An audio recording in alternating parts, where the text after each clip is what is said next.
Hi, guys. It's Sven from Badass Counseling. So we created the Badass Counseling group on Facebook, and it grew to well over 45,000 members.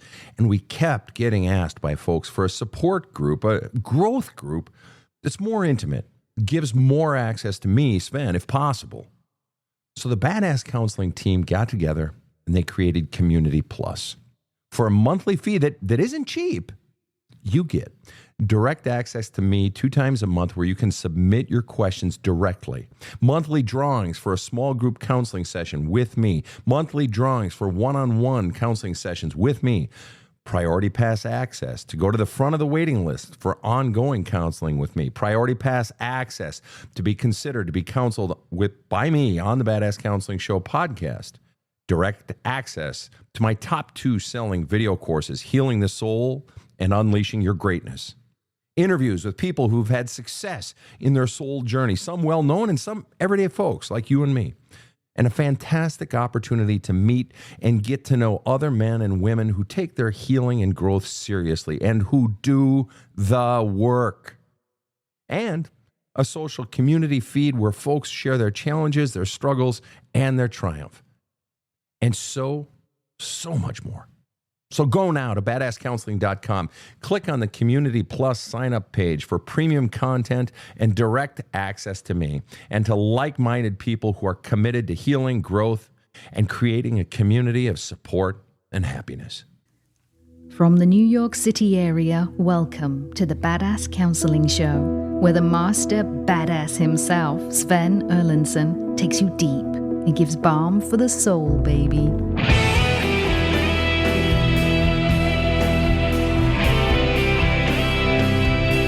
All right.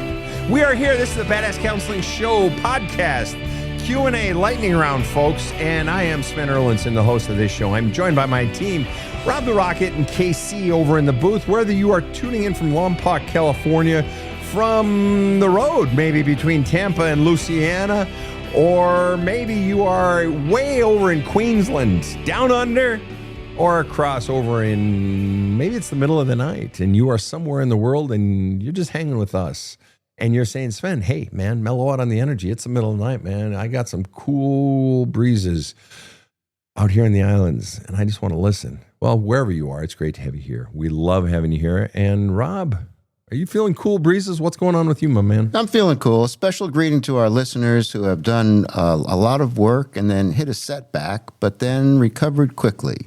I like that. Mad respect for that. Mad respect. And, recovering quickly. And sometimes we just need to stay down. When we get knocked off the horse, it's not always get back up on the horse right away. Sometimes we need to stay down, allow our body to heal and do the flushing out of the pain. And that's all right, man. There's no rush. Listen to your body. Listen to your system. All right. I've got the first question here of the night. This one's coming in from Spencer Spots. Question. When taking your power back and gaining your confidence and authentic self back, what signs would indicate you're taking it too far and becoming an extreme taker?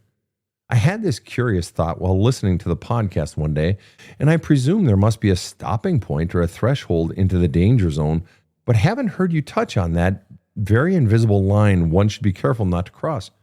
It's a great question. Very reasonable question. However, it doesn't exist. Doesn't exist.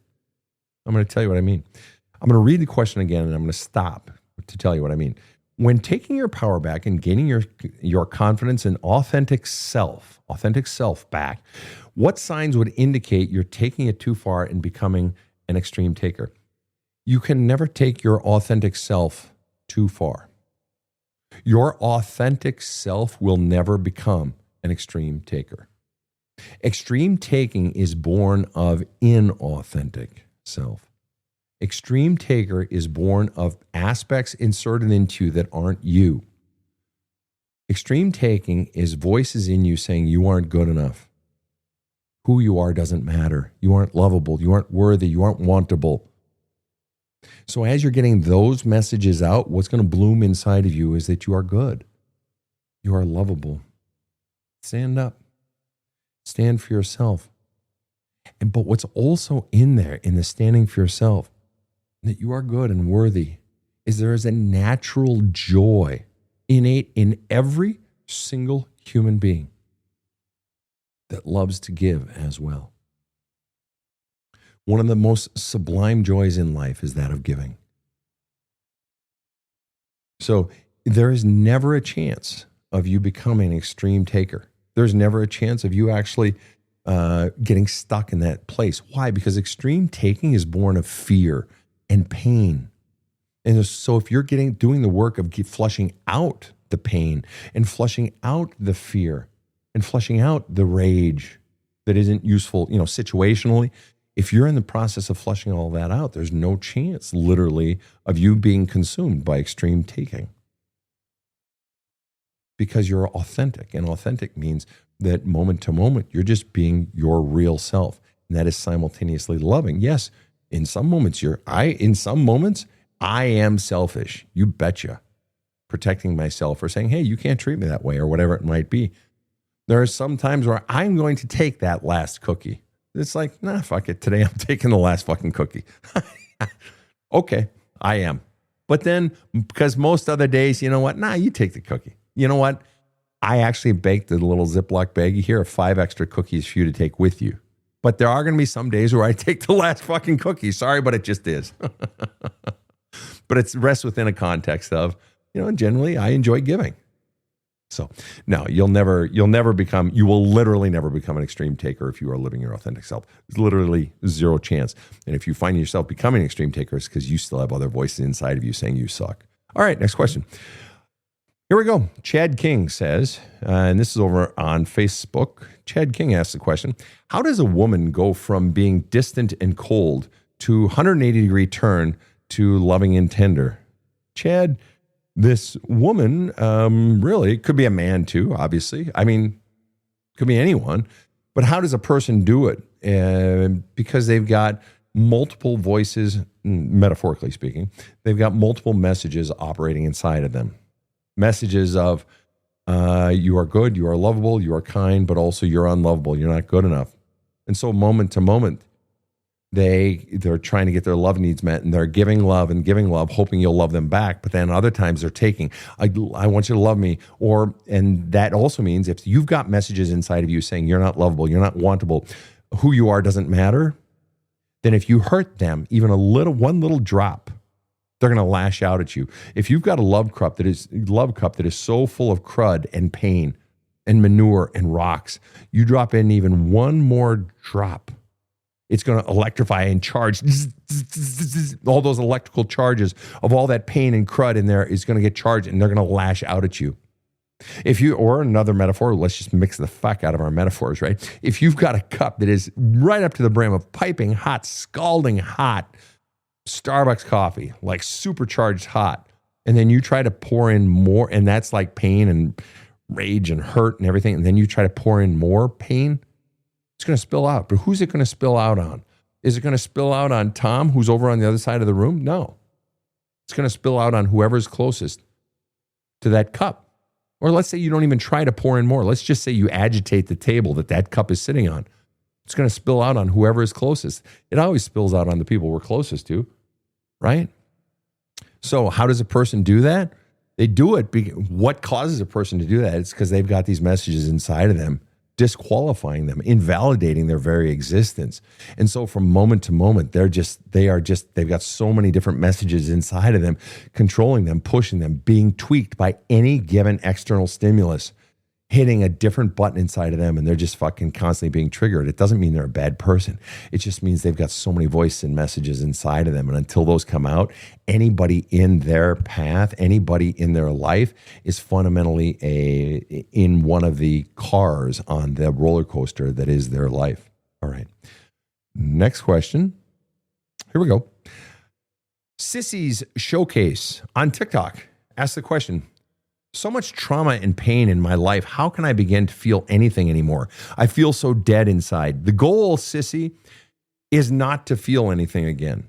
That's the end goal, but that's not the immediate goal. You say, so much trauma and pain in my life. How can I begin to feel anything anymore? I feel so dead inside. The goal isn't in the short term to feel anything anymore. The goal is to flush out all the stuff that's causing you to feel dead. Okay. Fundamentally, let's use a gardening metaphor. It's gardening season. It's just getting fired up, right? Depending on what part of the country you're in, if you're in the U.S. It is fundamentally, your garden is so overrun with weeds, and you're like, well, how do I plant more flowers? No, you don't plant any more fucking flowers. You get on your hands and your knees and you start digging in there. You don't start plucking off the fucking weeds at the top. No, you have to dig in. You have to start turning that soil. Turning the soil. You got to get one of those little small spades and you have to start turning the soil and getting at the roots of the weeds. And you've got to make a day of it, 2 days of it, a weekend of it, depending on the size of your garden, and you've got to start pulling out all those weeds.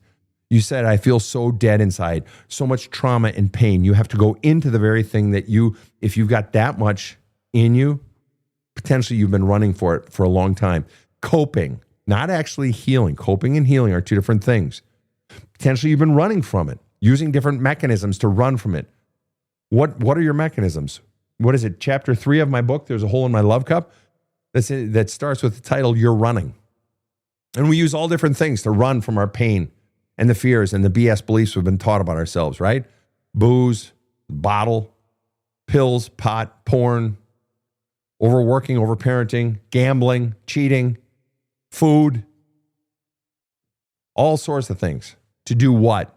To avoid the very pain that is ripping us asunder from inside. And what is, you guys have heard me say it a million times, the great Sufi poet Rumi said, the cure for the pain is in the pain. We have to be willing to turn into it. That very tidal wave of all that pain we've been running from our entire lives, turn into it. Let that wave wash over us. And it's bringing up all the feelings. It's a mixed metaphors yet again. Bring up all those feelings out of the vault that we've kept locked down. And not only bring them up, but flush them out. Up and out, up and out. How do we flush them out? Journaling, writing letters we don't send. And this is the purpose of actually counseling. If you've got a good counselor who actually goes deep into the vault, not just how was your week, but going into the actual shit. But you can be doing it on your own, save thousands and tens of thousands of dollars doing it on your own, but you got to fucking do the work. Again, this is what my books are for. There's a Hole in My Love Cup and Badass Wisdom. You have to be willing to go into this work. You have to. Otherwise, you're just going to continue to feel dead inside. You don't want to feel dead. Otherwise, you wouldn't have even posed that question. You want to feel alive, and it requires the willingness to do this work. All right, next question. Steffi asked the question, what if the only thing in my cup is what I put in there? I doubt that very much, Steffi. And you don't say much more specifically what you mean, but if you're referring to the pain in your cup, I doubt very much that you're the only one that has put pain in your cup. I would need further clarification, but I'm willing to bet against that one. All right. Beach Pictures on Facebook asked the question. Hi. Well, hi. Should I hold my older son responsible for hacking my cell phone, which he did with his dad? Oh, hell yeah. First of all, I would want to know how old your older son is. Yes and no, again, depending on age. Part of what's going on, regardless of age, is your older son is wanting your father's approval, and regardless of age, and likely, potentially also fears his father's wrath. Wanting approval, fearing wrath, carrot and stick, classic, right? But your son fundamentally engaged in a dishonest act and a significant breach of trust. And in the old days, that would get you an ass kicking. Right? A whooping, take you out behind the woodshed, all those things. What's the point? Do we do that nowadays? Generally, no. But there has to be some form of punishment. There has to be. You cannot allow something like that to go without some form of punishment. And at the very least, there has to be. What form can that punishment take? At the very least, a withdrawal of trust. At the very least, a withdrawal of, you know what, son, for at least a while, I'm not sure I want to be with you. I'm open to talking about it, son, but I'm not going to tolerate bullshit. You breached a fucking trust, and I'm open to talking about it, but this is going to be a no bullshit conversation because what you did was fucking wrong. That was wrong. Now, if you felt pressured by your father, or if you want to have a real conversation in that regard, let's have that conversation. But what you did was wrong. Because the truth is, Beach Pictures, who wrote in this question, if you don't have that conversation, if there is no penance, You are fundamentally conveying the message that breaking the rules of life, breaching trust in a relationship is okay. You don't want your son to get that message, not just in your relationship with your son, but what are you teaching your son? You're teaching your son it's okay to act this way in life. Is that really you want the message to send to a young person? I don't know your son's age, but geez, that's how we get children going into life, especially young men going into life doing really fucked up shit. So no, this kid's got to have a come to Jesus talk about that one. All right, next question. Jennifer Blumart. It's a hard one, Jennifer. You got to admit. D-A-E Blumart. Do you guys do grief counseling for the loss of a child? Yes. Go to badasscounseling.com, read the counseling page, and if it looks good, reach out to my assistant on the contact page, badasscounseling.com. All right. Oh, jeepers. Jennifer Law asks, what's the best way to heal from a spouse who abuses you, had cancer, and then dies? Best way to heal from that is the best way to heal from pretty much anything, if I'm being really honest with you. What you're fundamentally healing from, Jennifer, is all the feelings that were caused in you as a result of your treatment, how you were treated by this person. Okay. So when I put it in that language, it really isn't different. And I'm in no way trying to minimize it. Okay. It's no different from, think about it this way. When that boy broke up with you when you were 16, I'm just making something up. When that boy broke up with you and was mean about it, maybe slept with your girlfriend or your best friend. Okay. And it hurt your feelings and it made you feel certain feelings. Okay. Or when, your dog died when you were 21. You were off at college and your dog died. It made you feel certain feelings. How you dealt with each of those situations is really, at its core, no different from how you're going to deal with this situation. So you ask the question, what's the best way to heal from a spouse who abuses you, had cancer, and then dies? And you're like, what the fuck kind of answer is that, Sven? How does a guy sleeping with my best friend when I was 16 or my dog dying have to do with this? Because fundamentally, it's the same process. The process is welcoming up very powerful feelings. Now, when you're 16, losing your boyfriend is intense. Having your boyfriend sleep with your girlfriend, extremely intense. When your dog dies and you're off at college when you're 21, that's intense. Okay, for those ages, that's intense. Okay, so in this case, what are you doing? You have to be willing to feel all the feelings that you're feeling towards your husband, who's now dead, Jennifer. Feelings of rage at him for abusing you. Feelings of fear that you feel towards him and towards life as a result of him abusing you. The feelings of compassion and sadness and towards him having cancer. The feelings of death and the feelings that you have regarding him dying. Bewilderment. Gratitude to God for taking him away, this abuser of you. All the different feelings, all of those have to come up. You have to be willing to write about them, journal about them. You have to be willing to write letters to your dead husband. You have to be willing to flush it all out. Bring it all up and flush it all out. Nothing is off limits. There's nothing that's right or okay. Nothing that's acceptable or anything that's off limits. You're dealing with it the way you would deal with literally any other feeling. The process is the same. It's just going to be much more and perhaps much more intense because you're dealing with feelings that are very acute, very big. Death, cancer, abuse. But this is not something that is unmanageable. This is not something that it has to be unwieldy. And this is not something that has to take forever, Jennifer. This is just something that ultimately what gets you to do it and gets you through it is that the pain of living with it sucks so fucking bad that you're finally like, fuck it, I don't even care. I want to deal with this shit. So the way you deal with, heal from a husband who abuses you, gets cancer and dies is going into it and just write him a letter tonight. Write your dead husband a letter and you can start it however you want. If you're opening your letter from a place of missing him, because the bed is empty tonight, say, sweetheart, I love you so much, I miss you.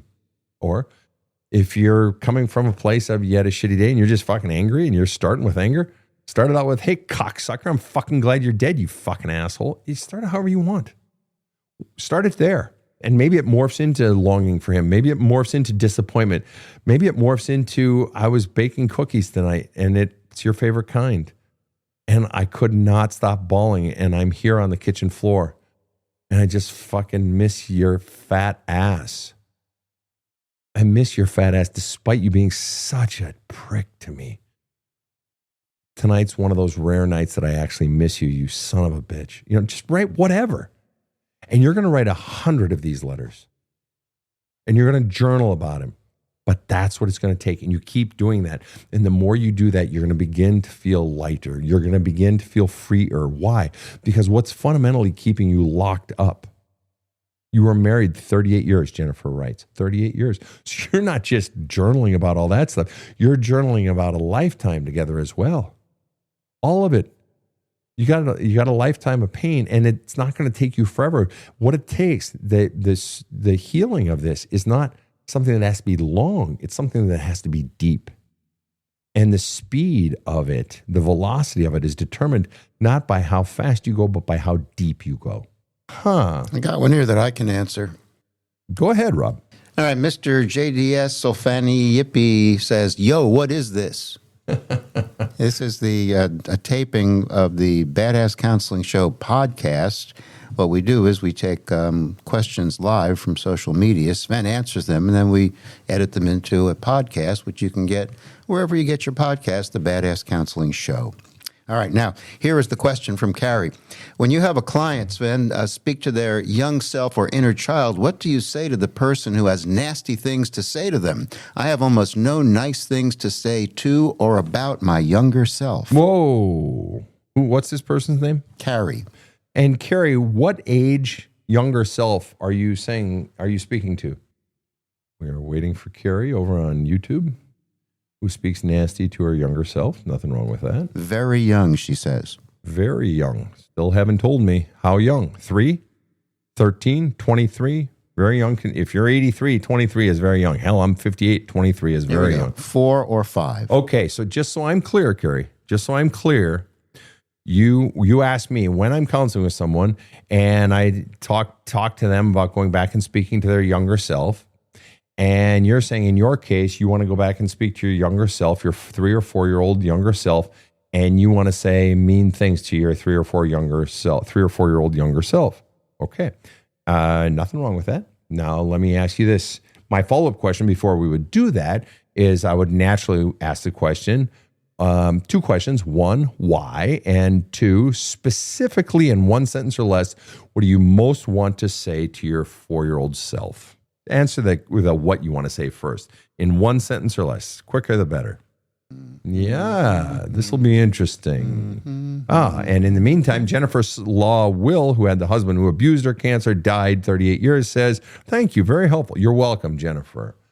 All right. Carrie, we're actually doing a little one-on-one here, so we're giving you a gift here. Love, got to ask you to type a little faster. What specifically do you want to say to your 4-year-old self, Carrie? I got it. Okay. I got it. Go ahead. I just believe what I was taught. No, that's not, you didn't answer the question. What specifically do you want to say to your 4-year-old self? You said you want to go back and say mean things to your 4-year-old self. What specifically do you want to say to your 4-year-old self? Simple question. You said you're the one who said you want to say mean things. I want to know specifically the 1 sentence you most want to say to your 4-year-old self. That's all. And while you're working on that one, I'm going to take 007's question here. Who says, is it a bad idea to live with your ex for the sake of your kids? We get along fine, like friends. Well. I'm going to invite you, 007, great question. You actually had a question in the last show. I'm going to invite you to go over to Instagram. It's on all my social, but Instagram has thumbnails, as does TikTok, and it's just easier to find it. And I have it pinned on Instagram. It's right up at the top, I believe. And I actually have this video, and it's one of my pinned videos. And what a terrifically horrible idea I think it is to stay together, quote unquote, for the kids. And I'm going to tell you why, we're going to stay together till the kids are 18. I'm going to tell you why, even if we're, quote unquote, like friends. Do you want to know why? I'm going to tell you why.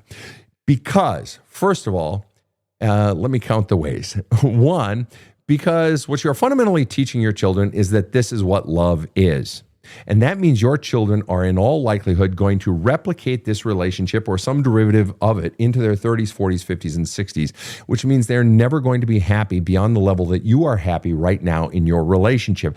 And they're never going to know why. And it's all because they are modeling the relationship that was modeled for them in their own childhood. You are modeling for them that this is what love is, that this is all the better they can expect. So what the adults have to ask themselves is, do we want our children to have this be the definition of their love? Furthermore, your children are picking up on the fact that you are not happy in this relationship. You can be friends, you can be cordial, but they are picking up on the fact that this is not love, that it is their definition of love, but that you are not happy. And what they're also picking up on then is that at some point they are going to learn that you are doing this for them. So whether it's when they're 14, when they're 18, or when they're 34, they are going to learn that you were unhappy for them. And guess what? They're going to feel guilt. That you fundamentally blamed them for your unhappiness. And they're going to be like, fuck you. Don't blame me for your unhappiness. You're going to be like, no, I don't blame you. They're like, bullshit. You quote, you did it for me. You didn't do me any favors. And I'm willing to bet that later, when they're 24 or 34 or 44, they're going to be like, God, I wish you guys would have just divorced. It was a fucking miserable home. I wanted you to be happy and you weren't happy. Yes, you guys were cordial, but what favor do you think you're actually doing them? Which most parents would say, well, we're giving you a stable home. You're not stable. I want you to be happy. Show me what joy is. Show me what joy is. And here's the thing. Now, here's the real kick in the head. The real kick in the head is, let's say you're going to wait until they're 18 and then you're going to divorce, or wait till they're 20 and then you're going to divorce. See, if you divorce now when the kids are, let's just say randomly 6 or 8 or 12, then you're divorcing when the kids are surrounded by a company of love. They're surrounded by ritual, the daily ritual of they wake up, they eat their breakfast, they go to school, they have their company of love, their teachers, their friends' parents. All these things. And those people are going to know that their parents are divorced. And those people are going to love them. Those people are going to continue the ritual that is very comforting for these kids. And those parents or those teachers are going to love on them, as are their aunties or their uncles, or, Mrs. Sebring down the street, is going to be really sweet. Oh, how you doing today, Tommy? Whatever it is. But when they go off to college, or maybe they're at their first job, and they get the call from mom or dad, or they're home for Thanksgiving, hey, son, we're getting a divorce. Or they get the call when they're off of college. Guess who's around them then? All their little fucking knucklehead friends. What kind of support system do you think they're going to have when they're 3 states away, or when they're in the next town over? All they got are their knucklehead friends, or maybe they're fucking alone. And now the 2 people that they love the very most in the entire world no longer want to be together. Their family, as their life, as they have known it, is now exploded. And you're going to do that right when their lives need to be taking off, right when they're beginning to fly at full wingspan. You've just thrown this giant boulder into the burlap sack on their back. Now, back when they were 6 or back when they were 8, any rocks in their back, they could be going to therapy. They'd be surrounded by love. And so those rocks could come out of that bag on their back. They would be surrounded by love and people helping them to heal from it. But do you know what 18-year-olds and 20-year-olds tend to do? Do you know what their response to trauma and to pain tends to be? It's no big deal. I can handle it. It's no big deal. And they take pain and they take rocks and they stuff it down. They don't say, hey, let's deal with it. No, especially if you have males. Oh, I'm tough. It's no big deal. Oh, fuck it. They learn the societal bullshit, right? Or maybe you got tough females. I'm tough. Fuck it. Right. Great. You just fuck that kid over. Give him about 20 years carrying that fucking rock. Yeah. And so many parents say, yeah, but when they're older, they'll understand, which is fucking code for they won't break down and make me feel bad. They'll understand. They won't give me shit over it. They won't give me blowback over it. And I'm not yelling at you. I'm sorry. I don't mean to make it feel like I'm yelling at you, 007. Sorry. This is all parents with this type of thinking. We don't want to deal. Oh, my kid would be brokenhearted right now. They're going to be brokenhearted 10 times more in 15 years or in 20 years. They're going to be broken. You want to know why? Because it has been normalized for 10 or 15 or 20 years more. They're going to be brokenhearted at any point. It's just that later they're going to try to be tough and stuff it down. You don't want your kids stuffing it down. If mom and dad get a divorce now, probably if you have 3 kids, one of them is going to put on the stern face, and you're going to be saying, "Oh, I got one kid that's really doing well. You know, he's really adjusted well, and she's moving forward. She's doing well. But I got this other kid that's always acting out." No, the one that's acting out is the one that's doing well. The one that's stuffing it down, that just screams problems at the age of 28. That screams, divorce at the age of fucking 37. That screams problems later. You want the kid acting out now. Why? Because you can deal with the problem. It's right there on the surface. And by the way, if you're ever going to divorce when you have kids and stuff, get them in therapy before you tell them you're divorcing. Do you want to know why? So their therapist can get a baseline read on the kid. So the therapist can develop a relationship with the kid before the bomb drops. Do your kid a favor. Get him in therapy beforehand. All right, we're going to take a quick break. So I was telling a buddy of mine how he seems happier. He told me about the book that changed his life. So I bit. I went to the Badass Counseling website and downloaded There's a Hole in My Love Cup audiobook. I started listening to it on my commute home from work, and holy cow, it was a Louisville Slugger to the face. I literally sat in my car in the driveway night after night, listening through to the end of a chapter or doing the journaling exercises. My wife started to see changes. I started to change a lot. My default response stopped always being anger. Now I manage a team of salespeople, and I changed as a leader. I was listening more, not always just reacting. When their numbers started going up seemingly out of nowhere, I knew what the reason was. There's a Hole in My Love Cup is now required listening for any person on my sales team or working for me, and I gladly buy it for them. You gotta listen to this book. This show provides soul counseling intended to entertain and inform, and is not medical advice.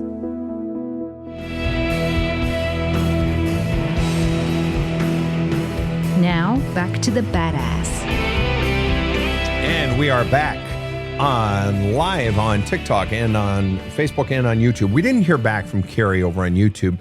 She was the one who wanted to go back and yell at her 4-year-old self. And I understand that impulse. And she actually made, the last comment she made before she left was that basically she wanted to say to that 4-year-old self, basically what she had been conditioned to believe about herself. And that's actually true.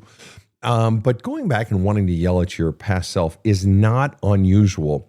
Very often the past self we want to yell at or we're mad at, I hear that a lot with clients.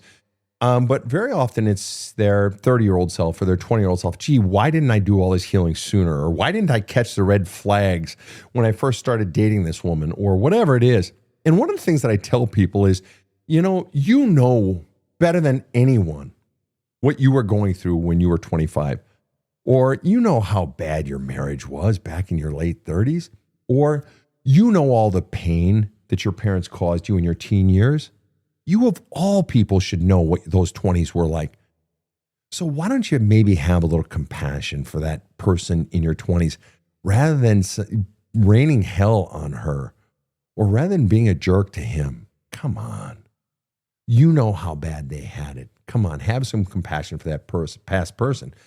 And while I've heard it before, someone wanting to go back and yell at their 4-year-old self or their 7-year-old self is definitely not coming from a place of their authentic self. That's definitely what you were conditioned. And that's where I would have been going with it. It's like, if you're wanting to say you're bad or you're ugly or you're stupid or you're fat or you're too skinny and you're no good, that's definitely what you were taught. You were conditioned to say that and to believe that about yourself. And that's the point. And it was never true. And the thing that child most needs to hear is protection from those voices and from mom and from dad, whoever taught you to believe those things.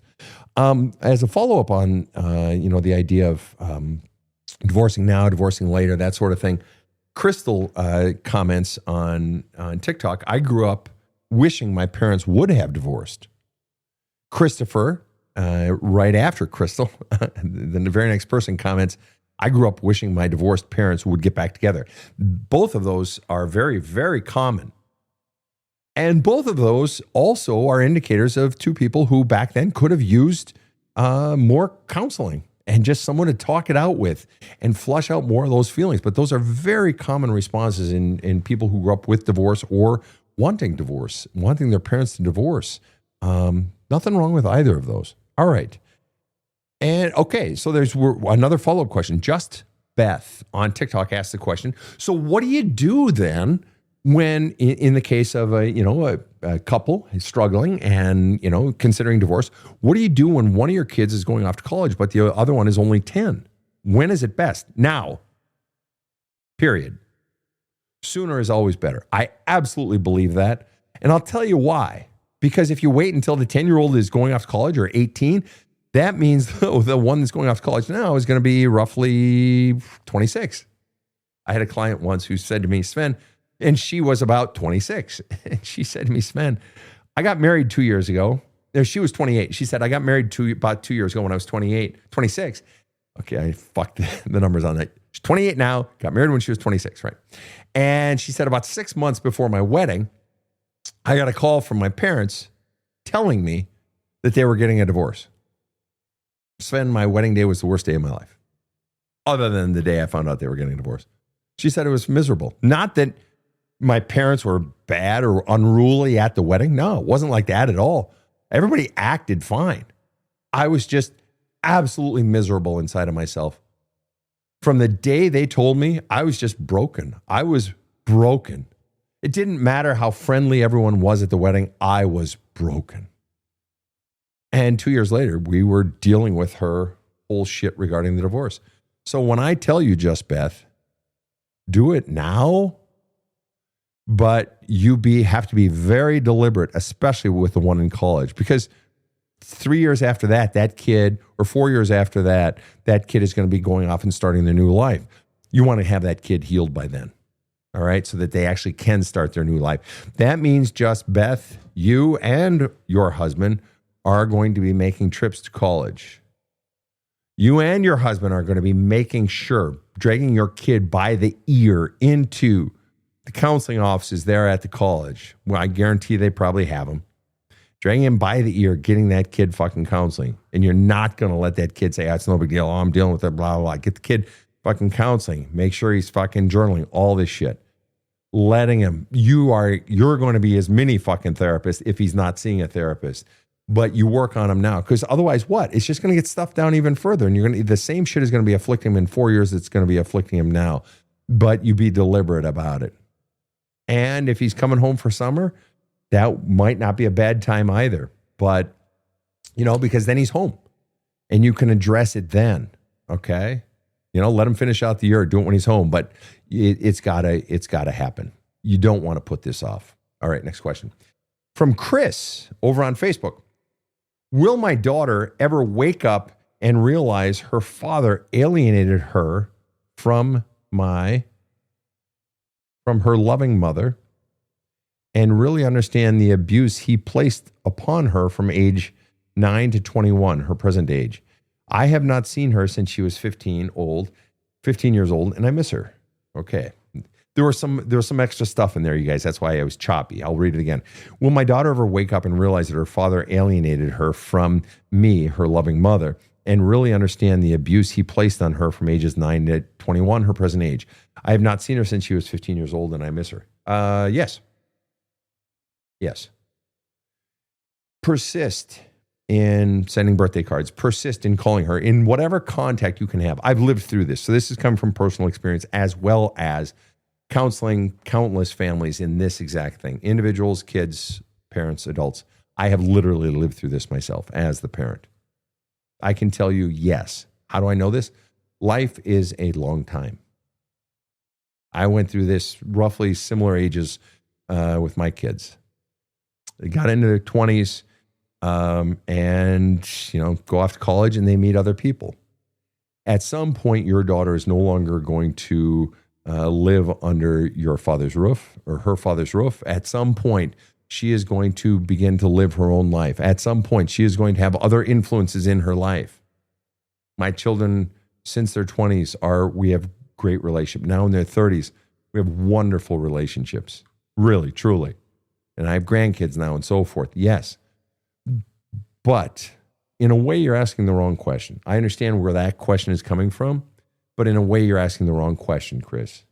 The question you need to be asking is, what is the work that you are doing to flush all of your pain out of you, all of your fucking rage, all of your immense heartbreak, all of the sorrow of your soul?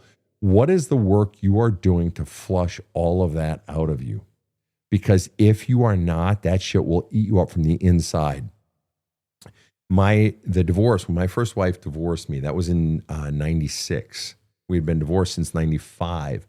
It wasn't, and I had been doing, heavy journaling and so forth from that time, but it wasn't until 2007 that I realized I had this cloud over me.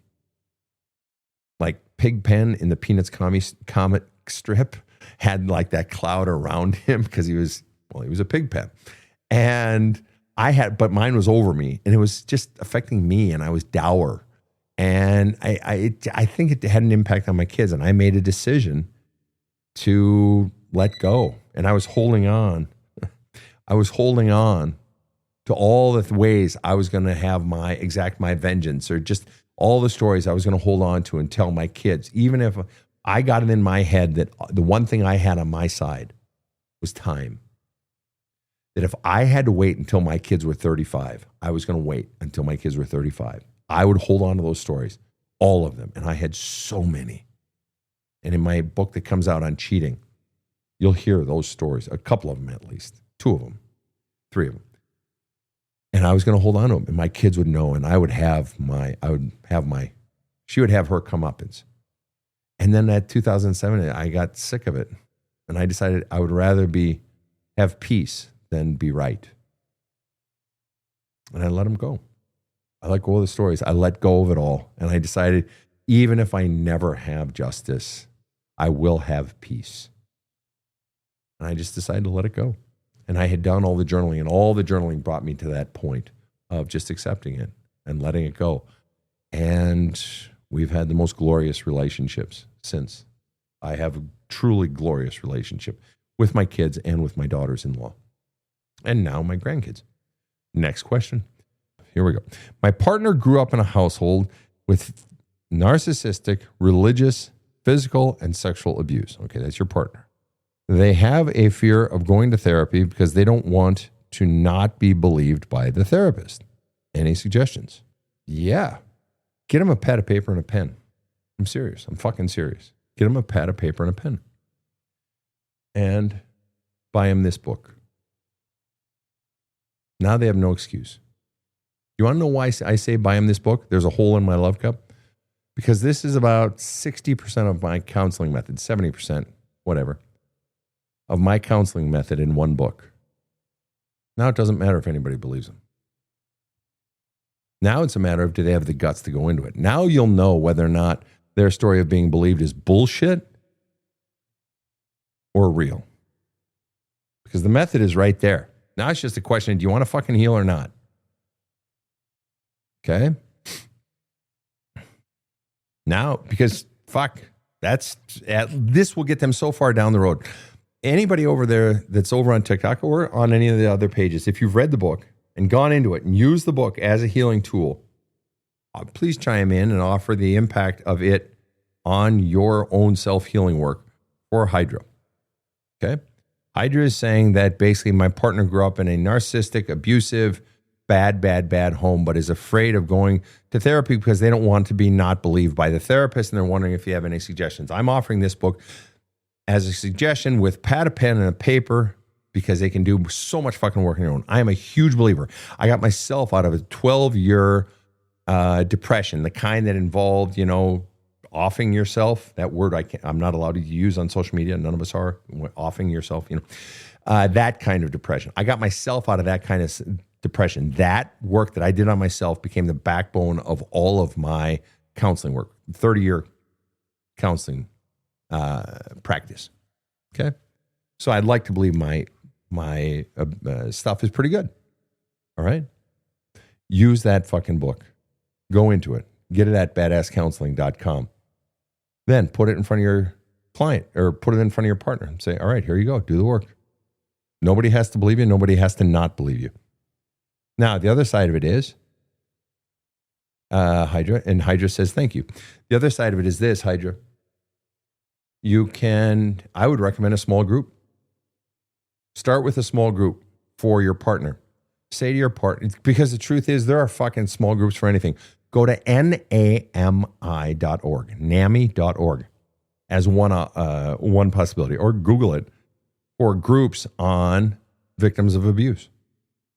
And go in a group. I'm a big believer in groups, okay? And get in a group for victims, survivors of narcissistic abuse or physical abuse, whatever you want, and get in a group. And for your partner, she'll be believed. She'll be believed before she opens her fucking mouth because she'll hear everybody else's stories. Then the challenge will be to her, do you believe them? Shoes on the other foot. And she'll experience what it's like to be in a company of people just like her. And it will be like rain in the motherfucking desert. All right. Sienna says, what Sven is speaking of is so valid. After going through his book and journaling, I completely forgot an anniversary of an ex who betrayed me and continued to take advantage of me. Huge healing. Sienna, I'm sorry if I'm mispronouncing that.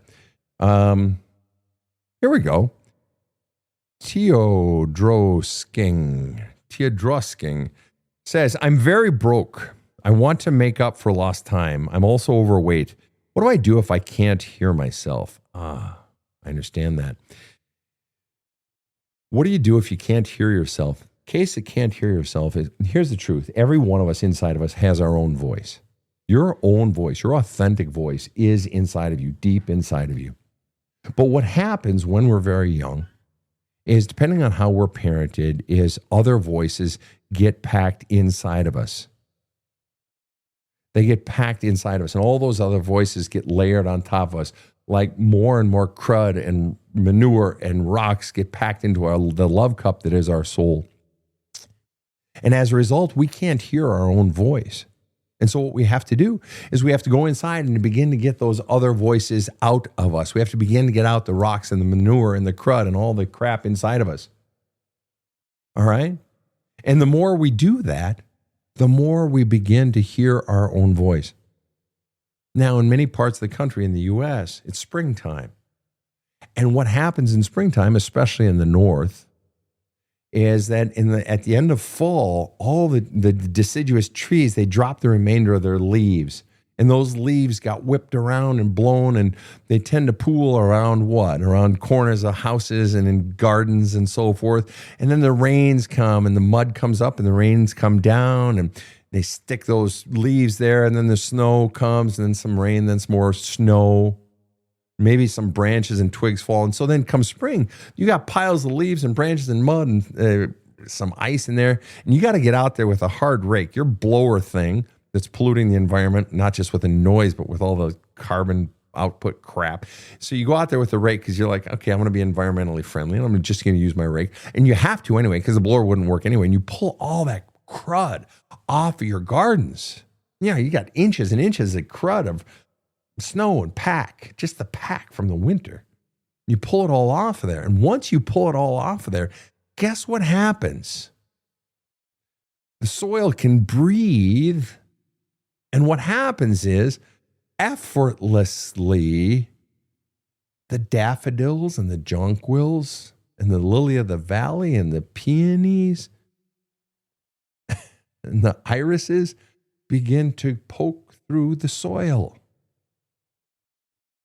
Well, it's the same way with our own soul. If you can't hear yourself, Teodrosking says on TikTok, I can't hear myself. It's because you've got so many other voices inside of you. You've got so much pack from the winter of your soul.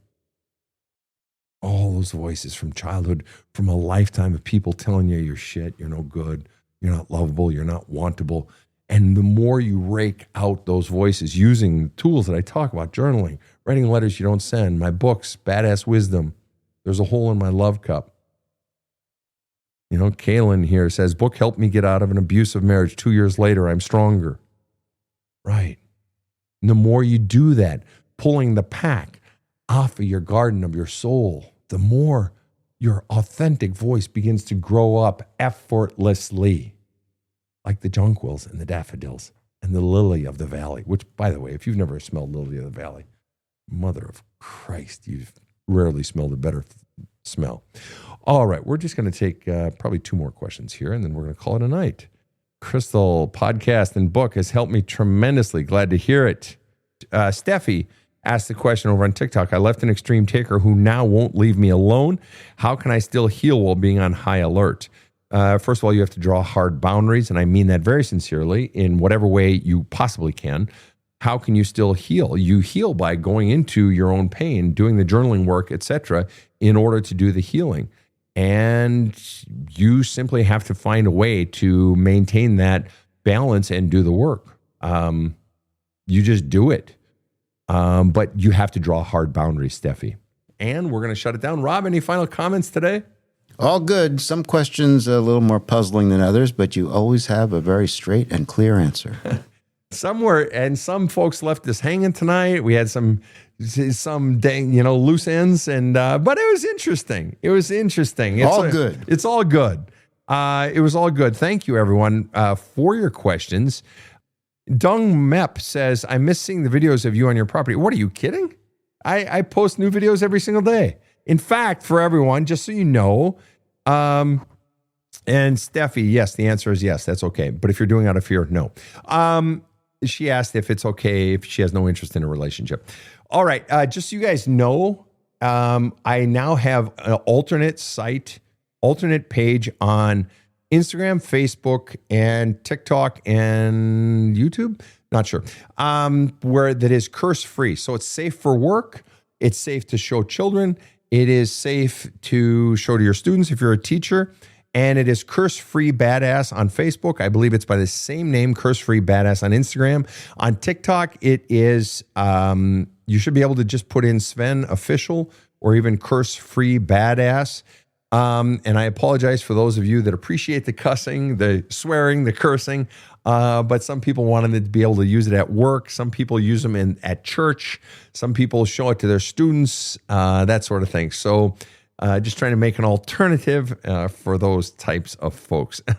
To which Jill says, how do you manage not cursing? Not well. It makes me feel constipated in my soul, Jill. Of course it does. Yes. So please go ahead and check those out and share them with your friends so that the reach of those is expanded. Again, on TikTok, it is Sven Official and Curse-Free Badass, et cetera, Please go share those so those get out to more people, because that way people who just have, more genteel taste, these tools will get out to them because they need it too. We're just trying to help as many people as we can here. Thanks to everyone who is a listener of the Badass Counseling Show. Rob, any final thoughts today? Some final thoughts on YouTube, Sven. Smile says in all caps, I love your lives. You are amazing. Heart. And Sandy has the best comment. A lot of editing for Rob today. Yeah, Sandy. Some shows he gets a lot more. I tell you, we did a counseling episode earlier today, and it was so linear. It was just like that was the all-time shortest show we have ever made, a counseling show we've ever made. It was like 35 minutes. It was like bum, bum, bum, bum, bum. The woman felt freed at the end. She felt like a weight had been off her shoulder. And, he'll have to cut out some dry parts because there was a breakdown in the internet on the person's end. But man, it was quick and dirty. And that first lightning round that we did earlier today, quick and dirty. And then this one was just like kind of all over the map. So quick and clean, Sven. And this one will give you a little bit of a challenge, but a good day all around. Rob? Perfect day. All right. Well, listen, everyone, thank you so much for your great questions. To everyone who listens around the world, from Australia to Belgium, South Africa to Buenos Aires, thank you so much for tuning in. We love you. Heal your demons. Have a kick-ass day.